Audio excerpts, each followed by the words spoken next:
నేను బానే చదివాను కదా! నేను ఎలా ఫెయిల్ అయ్యానో నాకు అర్థం అవ్వడం లేదు మమ్మీ.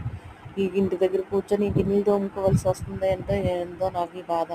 నేను బానే చదివాను. ఎందుకు ఫెయిల్ అయ్యానో నాకు అర్థం కావడం లేదు. Hello mummy! నేను వస్తున్నాను మమ్మీ. నేనైతే ఈసారి బాగానే చదువుతాను మమ్మీ. బానే పాస్ అవుతాను. ఓకేనా మమ్మీ? Bye mummy. ఏందో నాకు ఈ గతి. ఏందో నాకు ఈ గతి. ఈ పేపర్ చదవమ్మా. పేపర్ నాకు చదవడం కూడా రావడం లేదే అసలు ఏమో. మమ్మీ నేనైతే ఈసారి బాగానే పాస్ అవుతాను మమ్మీ. బాగానే చదువుకుంటాను మమ్మీ. వెళ్తాను మమ్మీ. వెళ్తాను మమ్మీ. Okay mummy. బాగానే పని చేసుకుంటాను. ఇదేందో బాధ, నాకు ఈ పని చేసుకోవాల్సి వస్తుంది. నేను ఎలా చదవాలో నాకు అర్థం అవడం లేదు. సిగ్గుసేటుగా ఉంది. అందరూ నన్ను చూసి నవ్వుతూనే ఉన్నారు. నేను బాగా చదువుకుంటాను మమ్మీ. బాగా చదువుకుంటాను. Okay mummy. Bye mummy. ఏంటో ఈసారి మాత్రం బాగానే చదువుకుంటాను మమ్మీ. అన్నిట్లో చూసి ఇవ్వండి